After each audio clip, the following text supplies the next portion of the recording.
we have, Baruch Hashem, a lot of widows, orphans, divorcees, people that are simply struggling, contacting us, people that we know that have been on the list since we had the event last year. And Baruch Hashem, we're trying to do the best that we possibly can to help as many as we can. We have a whole list. Some people are trying to contact us even now that we don't know them. We really feel bad, but we can't help everybody. But there's the stories are horrible. And I'll start off with this.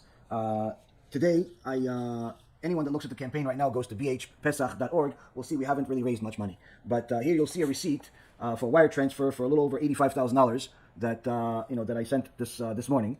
And BeEzrat HaShem, more will be sent.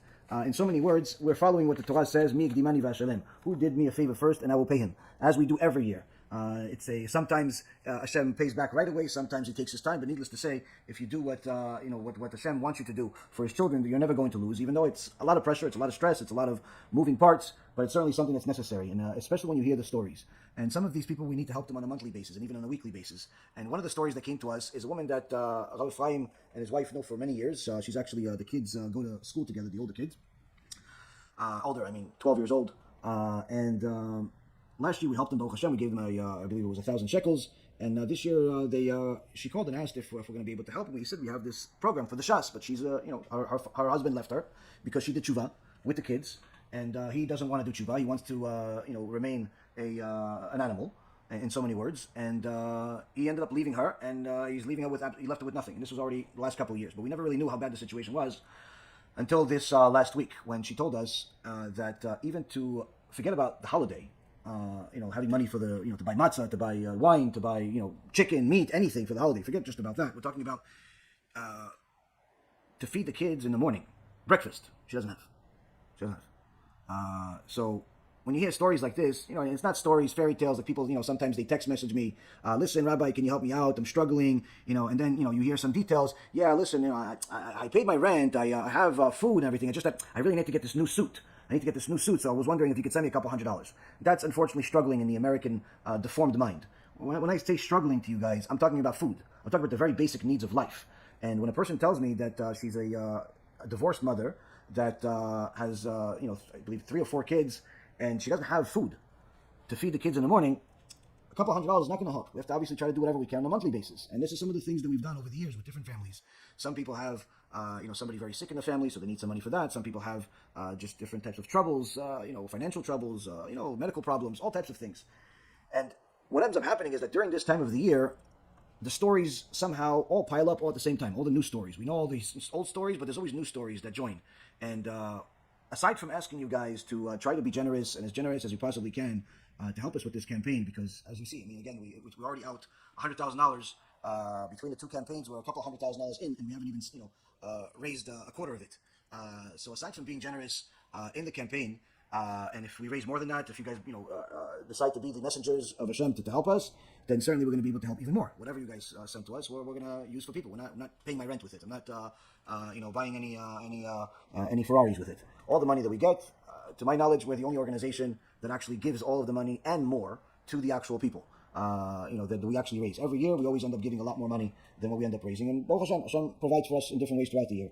But this time we're in a situation where I'm asking if any of you guys are also interested in taking on a family, and we have I would say a good number of families that need help on a monthly basis, and we don't want to obviously embarrass anybody and make things complicated, so we send the money to them anyway. But anybody wants to take on a family, you could go. It's anywhere from $500 a month to a couple of $1,000 a month, depending on the need. It's not necessarily always dependent on the size of the family, because sometimes the older kids are able to work or whatever. But sometimes just simply there's some families need more than others, medical issues and things like that. So if any of you have the means and are interested in actually going into this, aside from the Pesach, you're interested in doing something on a monthly basis, just specifically for this cause. We don't have it on the website. I don't have time to make all these campaigns. If you guys are interested in it, you could simply sign up on the website to a monthly contribution. You could send me a quick text message to let me know this is what it's for, and certainly we'd be happy to use that help. Because again, these stories are real. These are not fairy tales. These are not, the commercial that you used to see as a kid, where there was a little African boy that is in the commercial, and the fly always lands on his head. And 30 years, he's still a little boy. It's still the same exact boy. The boy's probably already 70 years old already, but they still use the same commercial to this day. These are not fake stories. These are real stories. These are stories that we know firsthand. We know these people. And one of the things that makes it even more personal is the fact that these are Torah scholars. These are serious people that dedicate their life to Hashem. And when the heretic Tonasophus came to Rabbi Akiva, and in the Gemara, and asked him, if God loves the Torah scholars so much, He loves the righteous so much, why does He make them poor? Many times, not all scholars are rich, like Rabbi Akiva was, and Rabbi Yehuda Nasi was very rich, and Rabban Gamliel was very rich. So there were many that were rich, but there were many that were very poor. So this heretic was, hey, look, this Rabbi Chayanai is very poor. Why is he poor? Why is that one poor? Why, if they're so righteous? So Rabbi Akiva says, HaShem specifically chooses those people to be poor, these scholars to be poor, in order to save the rest of us from Gehenom. Why? Because HaShem is giving us an opportunity to help a Torah scholar, help somebody get, bring more light to the world in order to rectify our own issues, our own lackings, lack of study, lack of commitment to the Torah, lack of commitment to mitzvot, lack of commitment to Hashem altogether. So when we fund this, we certainly bring more light to the world. So Rabbi Akiva says this is to help us get out of Gehenom. And this is a Gemara. This is not something that we're making up. Everything is verifiable. Everything is sourced. Everything is clear. And one of the things that you see in the world today is that everything is more upside down than ever before, where the Israeli government is doing everything possible to declare an open war against the Torah, where they literally want the religious people to know that they're hated, so much so that they're willing to do anything in their power to not help anyone that is even a Shomer Shabbat, a basic religious person. They're willing to, if there's government funding for anything, to whether it's to help children or to help the parents or to help health issues or anything like that, there's always funding for that. If you are a secular person, there's funding for that. They give you money. If you're going to some type of drama school, you're going to be an actor, you're going to be a singer, you're going to be some type of theater. There's tons of money for that, billions of dollars. If there is some type of a terrorist, that hasn't really committed terrorism yet, but he's certainly a criminal, and no problem, there's help for that. If he's Arab, there's a ton of money for him. But if you are a religious Torah scholar, okay, what we can do is 50 shekels a month. 50 shekels a month per child. So what do you have? You have the 10 kids? All right, we'll send you 500 shekels. What's 500 shekels? 500 shekels is about $140, $150. Now, just so you know, anyone that went to Israel, $140 is not going to get you too far. It's not going to get you too far. You're not, maybe you'll be able to get the diapers. Maybe.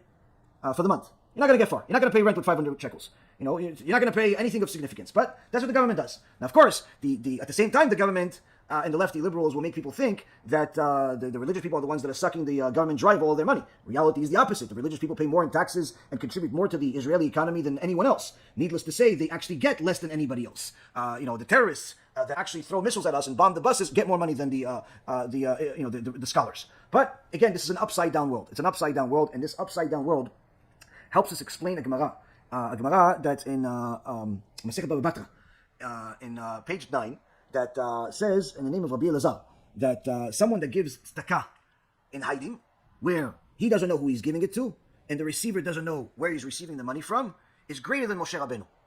I mean, this is not just a great act, saying it's greater than Moshe Rabbeinu. So, of course, first and foremost, we have to understand that the act of giving tzedakah b'setel shows that you're not looking for any type of honor, shows that you're not looking for any type of credit, you're simply looking to do the will of Hashem and to help people. And when we're doing these types of campaigns, when we're giving it to all these people, this is exactly what you're doing. This is the highest level of tzedakah, simply because you don't know the person that you're giving it to, and they don't know you. You have us as the middleman. So this is literally the highest level of tzedakah. And the Gemara says this is something that raises a person to higher than Moshe Rabbeinu. Now, of course, some people say, oh, wait, so I could just be higher than Moshe Rabbeinu with $500 a month? Okay, you know what? I'll give 1,000. I'll be higher than God, like the heretics think. No. So Rabbi David Medinov, the son of Rabbi Elimelech, who wrote a sefer over the last couple of years on the Torah. And he brings this specific Gemara, and he says, someone that's a fool will read this Gemara and actually think that just from a single act of tzedakah, they could become bigger than the greatest person that ever lived, Moshe Rabbeinu. So what could such a thing mean? At the same token, we know that the sages didn't say things for no reason. So what does it mean? What it means is that at the time of Moshe Rabbeinu, there was no hiding from Hashem. Meaning, if a person was wicked, he died. Korach went against Moshe Rabbeinu, he died in a scene that was so monumental, so public, that we know about it until this day. The entire ground opened, and him and all of his followers were swallowed, and are still being burned in Gehenom. The 10th Aviram, in that whole party, also the people that the Miraglim that said Lashon Hara about Eretz Yisrael, their tongues came out of their mouth and connected to their belly buttons, and the bugs were going up and down their tongues until they died a strange death. The blasphemer got worst possible death penalty. The Mechalel Shabbat Shlof Chad got a death penalty. At the same token, when Am Yisrael did good, when Am Yisrael followed Hashem, Hashem showed him things that are beyond our comprehension. Even a simple woman was able to became a prophet, was able to see the sound, and see the voice of God. see things that we cannot even imagine, even if we have a creative mind. They had manna come from Shamayim. So they had all of the blessings in the world. No one needed to work. No one needed to bathe. No one needed to go to the bathroom even. Literally everything that they needed to do is just simply live and just learn Torah.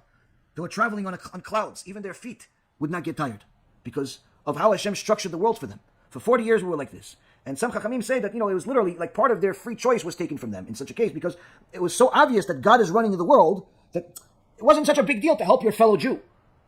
So that's what the Gemara means here. It says, Rabbi David Medinov, that if somebody gave at the time of Moshe Rabbeinu, if Moshe Rabbeinu himself helped some, person, it wasn't really such a big deal. Why? Because God is watching. You're not exactly doing anything that is so hard to do when you know that God is watching. He's there. Literally, it's like seeing God. At the same token, says the Gaon Vilna, everyone was pretty much well off. There was man coming down from Shamayim, so there was never any horrendous cases where I don't have food to feed the kids. Really, the type of tzedakah that people would give each other at that time was, really they wanted to befriend each other and spoil each other, so it would give them above and beyond what the average person had. So they would get fruits from some of the people, the goyim that were selling it, as they were traveling in the desert, they were, they were buying from them. They would buy fruits from them. But here we see that someone that gave at the time of Moshe Rabbeinu, okay, you did, it's nice, but it's not such a big deal when HaKadosh Baruch Hu is right there next to you. On the other hand, says the Gaon Vilna, before Mashiach comes, there's going to be Hashem hiding his face. And the world is going to be upside down. And the wicked, the evil, the liars, the thieves, the heretics, the idol worshippers, the haters of Am Yisrael and its Torah, the atheists, it looks like they're winning. That's what it's going to look like in the world. It looks like they're the ones that are successful. It looks like, it's not true, but it looks like they're the ones that are powerful. They're the ones that are on the winning path. So to help publicize the Torah at that time, to help a poor Jew that dedicates his life to the Torah at that time, that is going to elevate a person to the 50th level of Kedusha. A level that even Moshe Rabbeinu could not rise to. He got to the 49th level. Because the 50th level is something that you can only get to through this. So here we have an opportunity in our generation to do something that was not possible 3,300 years ago. But yet at the same token, because the Yetzer Hara is fighting so hard, the average person will hear this, be motivated, and then the Yetzer Hara will show up in order to cool them off. And that's why I say to you guys, you have to think about eternity. Not just think about this week or this month. You have to try to do whatever you can to make commitments, longer-term commitments. Understand what's on the line, because at the end of it all, this is one of the things that a person is going to cry for not having a part of. So with that being said, we have the campaign, bhpesach.org. Anyone that wants to contribute, please do. Anyone that wants to do aside from that, wants to also help us with some of these really difficult cases. We have literally dozens and dozens of families that some we help from time to time, some we help regularly, and some we help whenever possible. If you're interested in taking on a family and how much you want to do it, that would be fantastic. But regardless of all of that, always understand that these types of things, these are responsibilities. And I know that a lot of people like to help people, and many times they believe that they're helping people. And sometimes I wonder whether people realize who and what they're helping. So in this case, Baruch Hashem, we know who we're helping.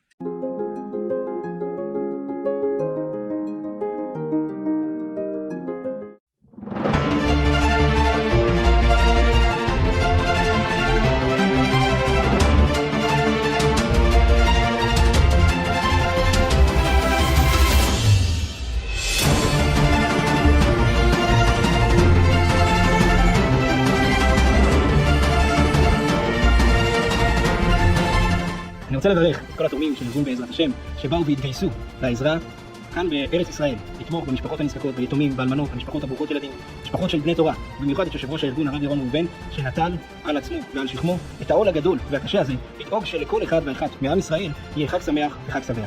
ברוכים תהיו.